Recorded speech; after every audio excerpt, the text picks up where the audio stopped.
Howdy, y'all. My name is Ty Sutton.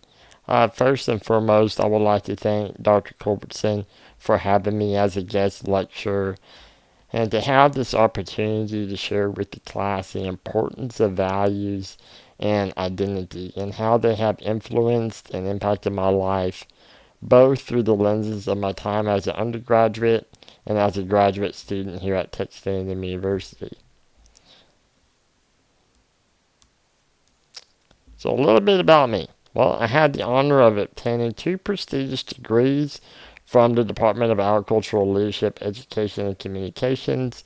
Back in 2022, I earned my Bachelor of Science in Agricultural Leadership and Development, known as ALED, with a minor in Extension Education. I have recently obtained my master's degree in December, and now I am waiting to hear back from Texas A&M Law School. I'm pursuing my Juris Doctorate degree. My intent is to become a dispute resolution attorney within environmental law to serve farmers and ranchers. I have always had a strong desire to serve and work in agriculture. And as an attorney, I intend to help individuals with disabilities navigate the complexity of agriculture. So let's talk a little bit about a part of my identity that is visibly noticeable, but not too often fully comprehended by all. So, as previously mentioned from my presentation you all just watched, I grew up in a small rural community out in West Texas called Melbourne. My family has been in the sheep and goat industry for 4 generations, and I am the fifth generation on our ranch. And growing up on a ranch has served as the cornerstone of who I am today. My my parents and community instilled in me the values of hard work, um, tenacity, grit, integrity, and respect. And I will talk a lot about my values because, for the most part, a lot of them have remained the same since my childhood. But I have also cultivated new values in my life. Values are what shape my identity and has made me more of an authentic leader today. I will talk more in depth about um, the importance my values play in the pivotal areas of my identity, um, and how it's unique to my journey in my life.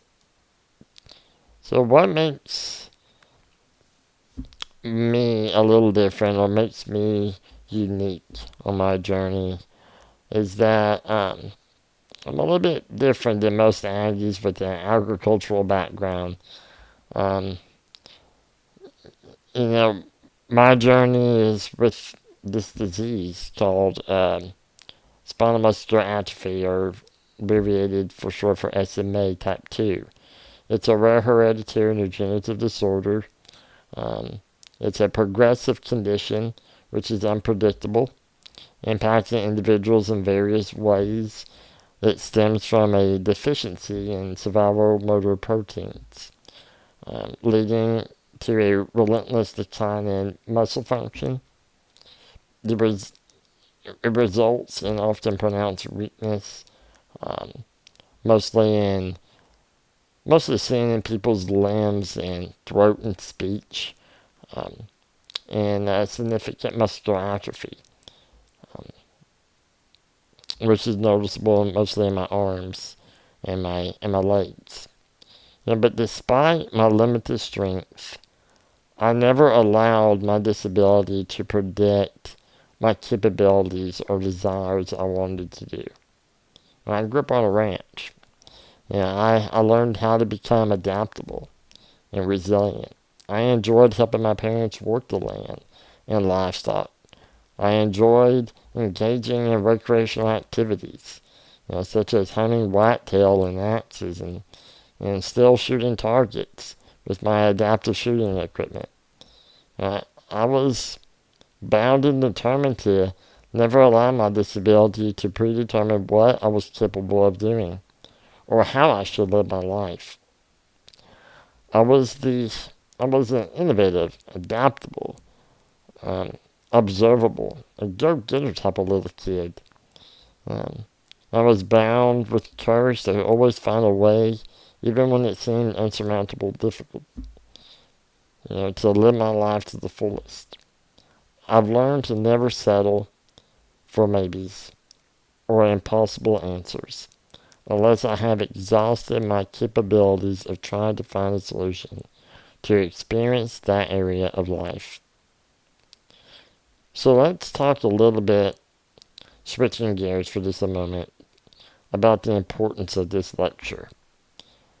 And I will also get into how it correlates back into my life. But identity is a lifelong, evolving blend of our cultural backgrounds, personal traits, social roles, values.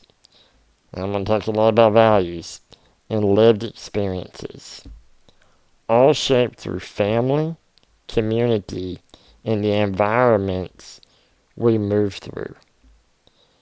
It influences how we see ourselves. That's a big one. How others see us. How we see others.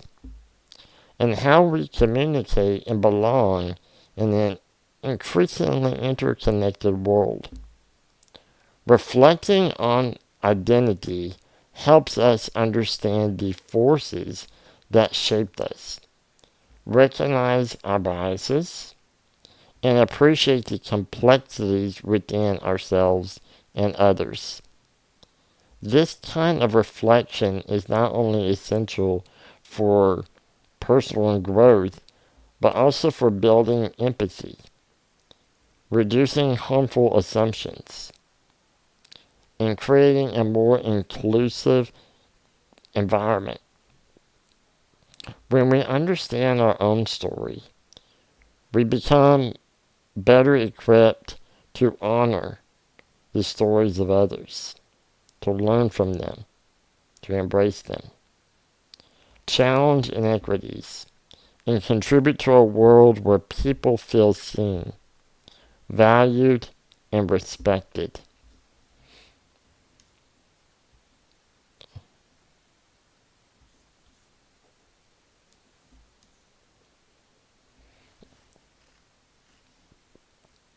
Because if we reflect back to the lecture that notes from Dr. Culbertson that she included, she said that identity is not a single entity, but rather it is a combination of multiple integrated identities, such as seen in my life. My identity is comprised of different facets that make me unique. My character, my ethnicity, my religion, my good old little disease, being relying upon others, my trusted wheelchair, family, my values. So if we look at my identity and values holistically by giving more context to what makes me who I am, and I will also share that I think most people will be able to visually see these values or be able to, they're well known for my identity, is that I'm a devout Christian, right? I proclaim my faith. My ethnicity is comprised of being both Hispanic and Swedish. I was born with SMA. I'm dependent upon others due to the severity of my weakness. I can't open up an sorry for my speech. I can't open an academic door on my own, or to enter into a building, or push an elevator button. I rely on others for that assistance. Um, I'm relying upon my power wheelchair for mobility. And just in case any of y'all were wondering, I've been driving this little chair, not this exact model, but it's wheelchair since the age of 2. So I've been in it for a hot minute. Agriculture. Agriculture is important to me. It's a part of my heritage. I'm a fifth generation farmer and rancher, like I mentioned earlier. Um, I'm the youngest child, brother to 2 sisters, and an uncle to 1 grandchild. But values. Well, values are important, and they are the only things I am in complete control of. And what I mean by that is it's something that will never wither or weaken unless I allow it. Integrity, grit, resilience, excellence, respect, service, leadership, loyalty, authenticity, and courage. These values are some of the strongest pillars that make my identity whole and complete. These values that I associate with are more than just words. It's a way of life. I try to exemplify throughout my character every day.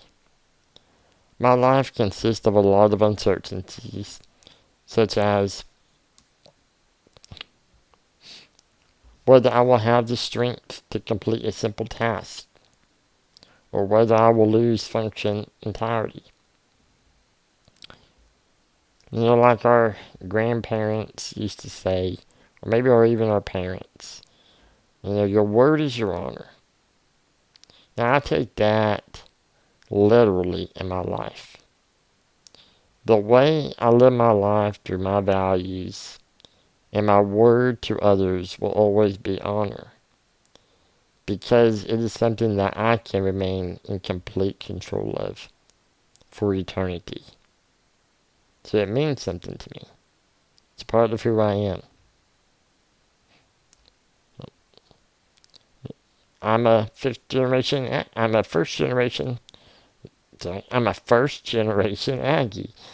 if my voice will cooperate with me. And the first Wiltshire-bound cadet in the Corps of Cadets. I have always had a passion to help others, regardless of their ability.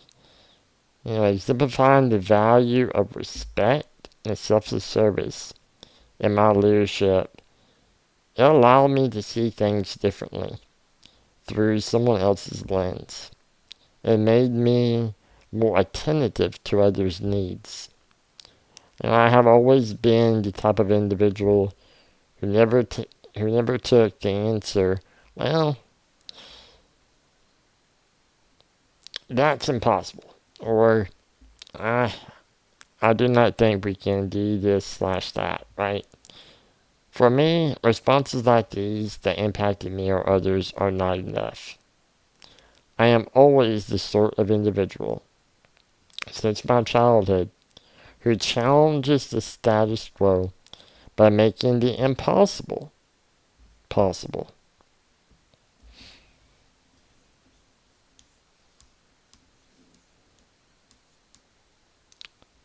So let's talk a little bit about the hidden things within my identity. Every one of us has experiences or influences that have shaped our identity. The experiences that most people will not know unless you watch my lengthy video presentation or are best friends with me. Um, but, under this courageous young fellow right here, who is always bound and determined to challenge the world and the status quo by making all environments that are considered impossible to be adaptable or modified to become possible for others. But becoming the first to pave the way for others is always difficult when dealing with people who despise the idea of change or the process of change. As for my life, being patronized by individuals who were ignorant or did not know how to interact with a person with a disability, given the cultural background of coming from a rural area, was kind of understandable.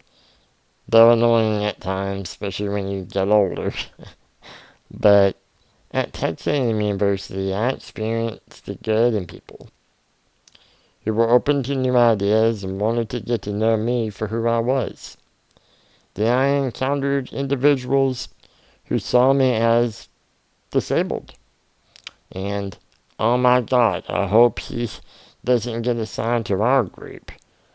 Or, you know, I hope he doesn't sit at this desk or what have you, in groups. Um, I remember vividly going to open house. Now I think you guys call it club crawl, which is a unusual name y'all have for the MSC open house. Um, but I remember I used to purposely navigate through the MSC to observe and check out other organizations. Even though I was a proud sophomore in the Corps Cadets, I can vividly remember um, locking eyes with a given organization and watching them quickly look away. Try not to make eye contact too much, like, oh goodness, we don't want him coming over here. Um, but I knew from the moment, we needed to interact. I was like, oh, you want to ignore me? Okay, we're not going to have that. I'm going to drive up there real slowly, maybe give you time to prepare and how you're going to respond to me.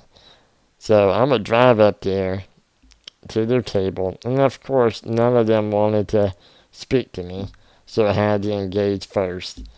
And if I'm not mistaken, I think it was some type of maybe a karate class or a jiu-jitsu class or something. I forgot the organization. But, I would typically ask what their mission was, what the purpose of it was, and I think it was maybe a karate class. But, um, I thought to myself after they gave their spiel, to myself, well, this isn't really my cup of tea, but maybe for someone else it might be, right? Um, so I asked,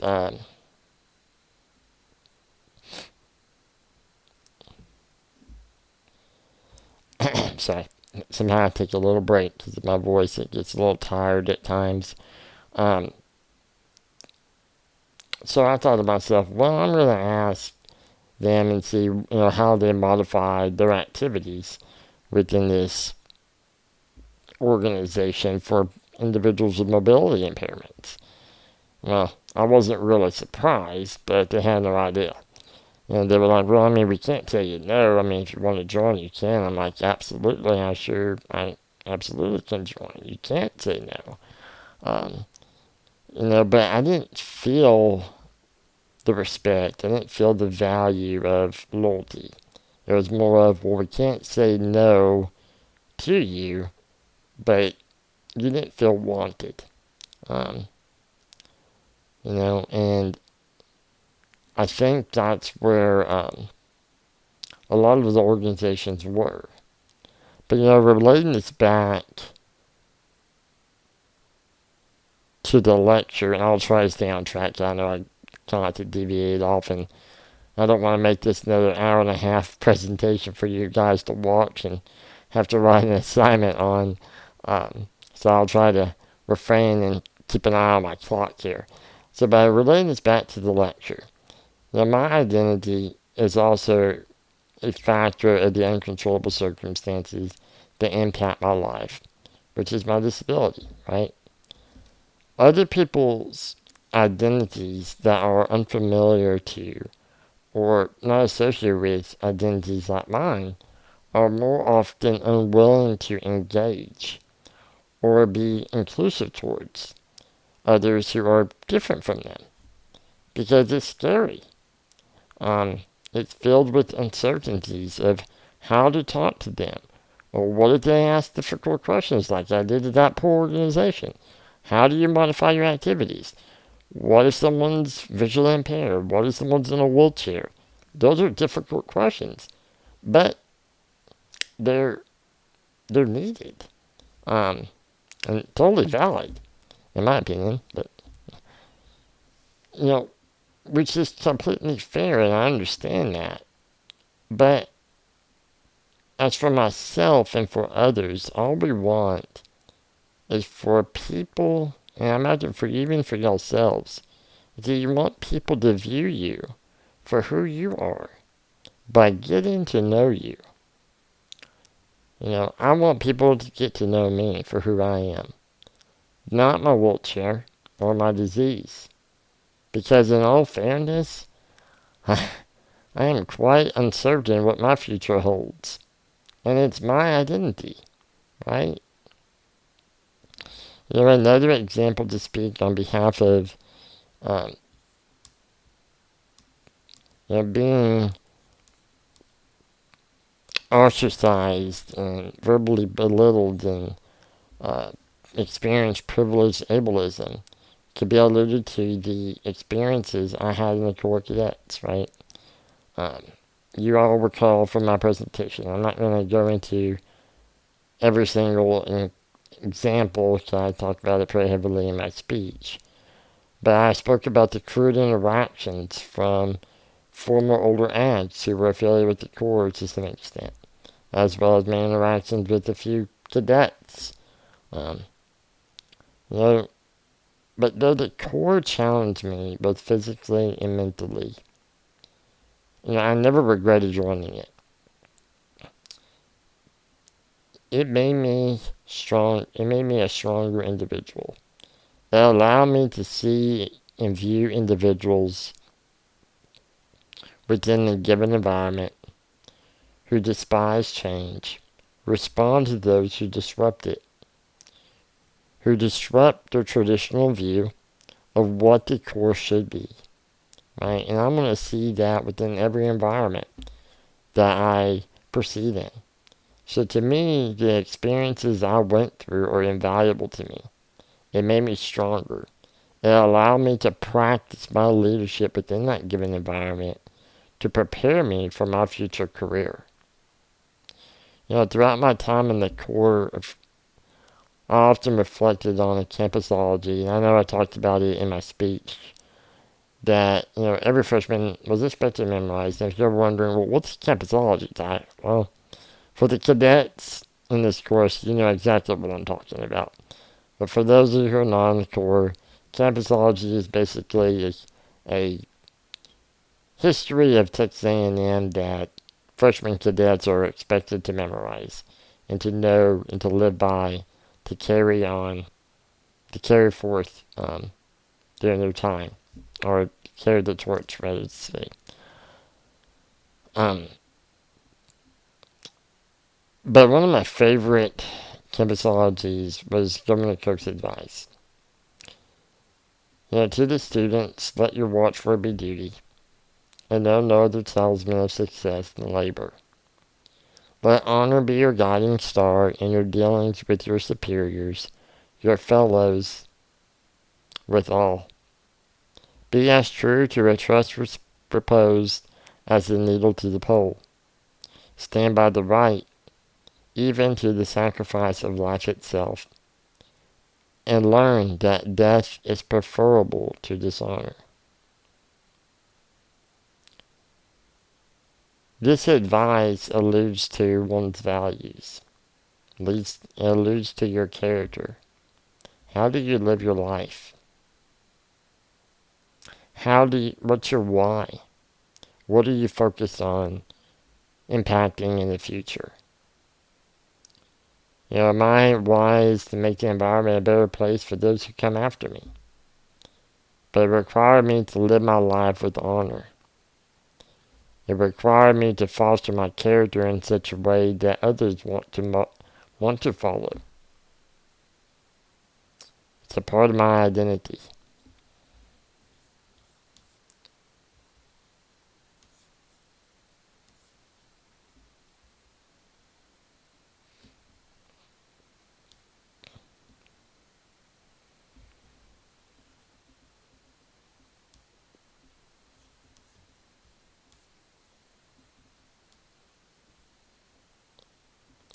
So, how do we mitigate situations where people do not feel excluded within an organization or a professional environment, right? So, well, I think the simplest thing is to tell y'all is that we all have this leadership major for a reason, right? I mean, if we reflect on several leadership theories, I know, don't stress out here. I'm gonna tell you exactly what I'm thinking and then give you all a little insight in those theories. So no need to scramble for your North House book that might be buried underneath some other books. Um, but if we really take a look at how theories connect with our identity, it almost gives us a guideline on how we can mitigate a lot of issues from arising. And those theories are authentic leadership, leader member exchange, transformational, and servant leadership. Okay, so let's dive into these a little bit here. I know we're inching on about almost 30 minutes here. I promise I'm almost done. So, authentic leadership, how does that fit? Okay. Authentic leadership is grounded in self awareness, personal values, and understanding one's life. This is what this whole lecture is about, is understanding ourselves, reflecting on ourselves. So basically, leaders who understand their identity lead with what type of values? Integrity, they become more transparent, and they are more consistent, which makes them more successful and making others more successful. So becoming a more authentic self is the first step in becoming a leader. When we understand ourselves and our identity, only then are we able to be attentive to others within a given organization or workplace. Authentic leadership requires constant evaluation of how we conduct ourselves as leaders. Now, for instance, as an executive officer in the Corps, I was responsible for underclassmen. I had to continuously evaluate how I trained, met their needs. And I would ask for feedback in a non-formal type setting. And based off that feedback, I adjusted my training to ensure I was helping them maintain and reach their goals while at Texas A&M University. Um, Leader member exchange. Okay. LMX. If you have Dr. Preston right now, you know Dr. Preston loves LMX. I love LMX. It's a great theory. It connects to a lot of stuff. LMX is about the quality of relationships between leaders and followers. Identity influences how people perceive each other, form trust, and build rapport. So just like in the Corps, I gained positive rapport with my outfit and earned the rank of Lieutenant Colonel within Corps staff by becoming the best, by continuously adhering to the standard of the Corps, holding others accountable, and representing the Corps of Cadets and Texas A&M University in the best light possible through my dealings as a student. Though some never changed their minds about whether I should have been able to join, the true status was within my outfit. That was the pivotal factor in how I was accepted. Based on my attitude and character, I had to build trust with my fellow fish buddies, or freshman buddies, and a rapport with my superiors, my upperclassmen. demonstrating that I was dedicated and determined to succeed in this leadership program. By learning how to become the best leader, prepared to face future challenges that I may encounter as a student, and carry forward my leadership training into my future career. But it required my outfit to view my identity, leader and follower, right here, to view my identity as not as a barrier or as a hindrance, but rather to view my identity for what did what they knew of me at that given time. A freshman cadet who was willing to learn and become the best. They saw me for who I was. They did not see my disease. They did not see my wheelchair. Even though it played a factor a part of my identity, they focused on me and my leadership and my development. Being attentive is not only critical in how we interact with those around us by being inclusive, but it also impacts the environment. I spoke about my accident and the difficulties I experienced in accessing academic buildings on campus. This too is a part of understanding different identities and the intricate facets that underlie factors people that struggle to see or understand.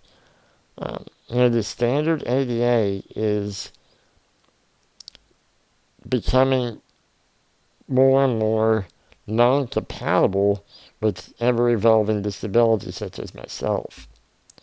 And one thing I learned was from working alongside Dr. Chad Nelson for the Project for All is that change is difficult, especially when individuals cannot see a system through a different lens and recognize how it may be broken or insufficient to meet the needs of all students. But it requires us to remain resilient and determined, which sometimes requires us to be that squeaky little wheel that I mentioned. A resiliency type attitude of not giving up, because many people depend upon our actions. Transformational leadership. Well, how does this all play into it, you may be asking? Well, transformational leaders inspire others by connecting to shared what? Values. To help whom? Others. To do what? Grow and succeed. Understanding identity helps leaders motivate, empower, and elevate others. So we've reflected on ourselves. We become more authentic, capable, and equipped with the skills needed to lead others, and become more sensitive and empathetic towards their needs. We make sure our environments are better by incorporating people with different identities, because we understand and are aware that all of us have something unique to offer. Now it's time that we become transformational. We foster and train future leaders to carry the torch, because our goal is growth and not to become stagnant. Because if it becomes stagnant, it dies. Last one, servant leadership. Servant leadership emphasizes empathy, listening, and supporting others. All strengthened by understanding identity and lived experiences. Within every environment, our focus should never be on ourselves. It should always be focused on others. That is the essence of servant leadership.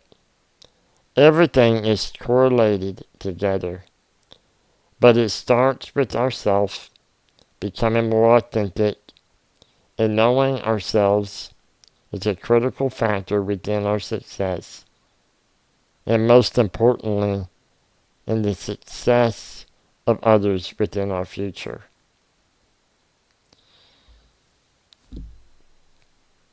I talked about this organization that you see down here on the far right hand corner in the very bottom.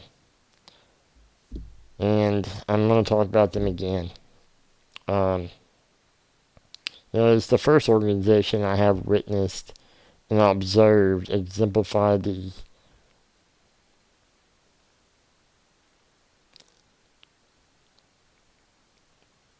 forms of leaderships.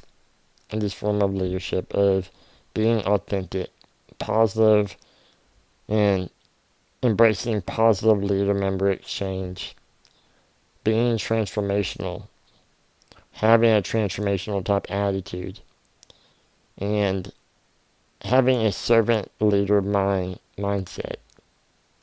Angular and Dutch Unlimited, this organization made me feel a part of it because they saw who I was as a person. It never excluded me or made me feel like a burden. They made me feel like a part of a family that truly cares. And I know it's a small thing, but when we go to home games, right? And we begin the tradition of sound off. Yeah,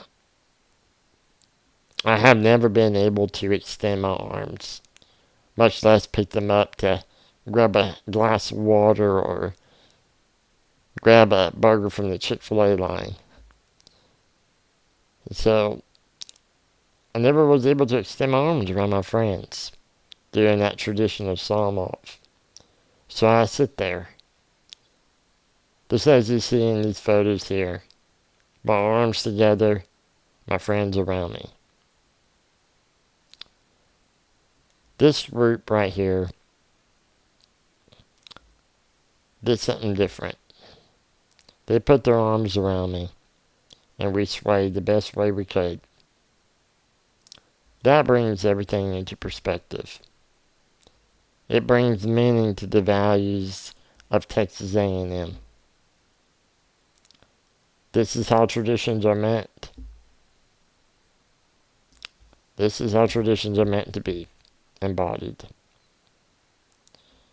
As I share my story, I hope to inspire you all in this course to reflect upon your identity and look beyond your limitations, and to recognize that every obstacle can be transformed into opportunity for growth. Enhance your uniqueness. Be persistent in pursuing your dreams, and remember that you have the power to create a better world for yourself and for others. I am a firm believer that together we can pave the way for future generations to thrive, ensuring that every individual, regardless of ability, has the opportunity to achieve their aspirations, regardless of the challenges they may face. Thank you so much, and feel free to reach out. Um, Feel free to reach out. I would love to connect with you all. Um, that's my email right there below. Thanks and gig 'em, y'all. Have a blessed day. Thank you, Dr. Culbertson.